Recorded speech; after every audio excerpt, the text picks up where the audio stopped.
Okay, this piece by Michael Wines and Manny Fernandez, this was published May 1st in the New York Times. The headline, "Stricter Rules for Voter IDs Reshape Races." And this is like really bad news for the Democratic Party in terms of national elections. Because the conservatives, the Republicans, and really, I'd say the Koch brothers and ALEC were way out ahead of this. They figured this stuff out a long time ago. And I mean, Paul Weyrich in 1980, the guy who co-founded ALEC, was talking about this literally in 1980 when he was helping run the Reagan campaign.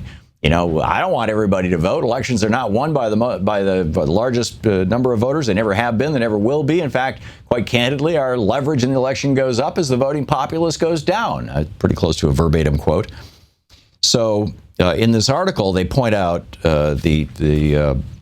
Michael Wines and Manny Fernandez point out, in Wisconsin, Todd Albaugh resigned as chief of staff to a leading Republican state senator last year after attending a party caucus. Now, this would be the Republican Party in Wisconsin, in which he said some legislators, quote, were literally giddy over the effects of that state's voter ID laws on minorities and college students. He said, and I quote, "I remember when Republicans were the ones who helped Johnson pass the Civil Rights Bill in the 60s, not the Democrats. I went down to the office and I said, I'm done. I can't support this party anymore." And then they talk about Mr. Abbott, Greg Abbott, the governor of Texas. And it says, Mr. Abbott, perhaps the law's most ardent backer, has said that voter fraud abounds in Texas. A review of some 120 fraud charges brought in Texas between 2000 and 2015 turned up 8 cases a year. 8 a year. Critics of the law note that no more than 3 or 4 infractions would have been prevented by the voter ID law. Nationally, fraud that could be stopped by ID is almost non-existent, says Lorraine C. Minite, author of the 2010 book, The Myth of Voter Fraud. To sway an election, she said, it would require persuading thousands of people to commit felonies by misrepresenting themselves and do it undetected. She says it's ludicrous. It's not an effective way to try to corrupt an election. But Zoltan Hajnal, a political science professor at the University of California, San Diego, and an author of the study on photo ID laws and minority turnout, looked at a sample of more than 50,000 verified voters collected annually since 2006, and he reached a stark conclusion. Quote, "We're finding typically that strict voter ID laws double or triple the gap in turnout between whites and non-whites." Now, keep in mind, doubling is a 100% increase, tripling is a 200% increase in whites over non-whites, and that's really what this is all about. This whole voter ID hysteria, the voter suppression laws. This is about suppressing the vote. Nothing more, nothing less. It's just that simple. Voter fraud is a non-existent problem in the United States right now.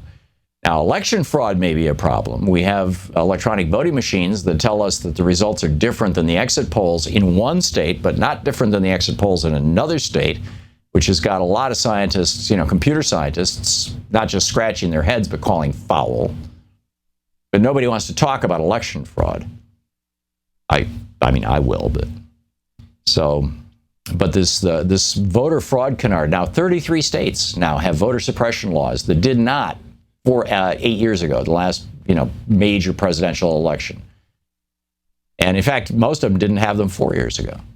This has been a full court press by the Republicans and the conservatives and the groups funded by the Koch brothers to make sure that elderly people who no longer drive but still worry about Social Security and Medicare and therefore vote, that young people who are going to college and haven't yet bought a car, don't have a driver's license, just have student ID, which most states will not accept, that people, lower income people or people who live in cities who don't have driver's licenses, and particularly poor people who are massively impacted by government policies, that they will not be able to have a say in those government policies, that basically it's only going to be middle class, upper middle class, and very wealthy white people who can vote. I mean, that's their goal, because those are the only people who ever vote Republican, because the Republican agenda is not about God. It's not about, Christianity. It's not about, they use these as hooks. But what it's really about, what the Republican agenda is really about, is making sure that the 1% continue to run this country and everybody else gets screwed. We've seen a transfer of between, $7 and $12 trillion in wealth from the bottom 90% up to the top 1% just since the crash, and maybe twice that since Reagan took office. It's massive. I mean, we're talking tens of trillions of dollars that have been taken out of the pockets of working people and put into the pockets of the top 1%. If productivity matched wages right now, people would be making between $70,000 and $115,000 a year, rather than a median income of around $46,000 a year.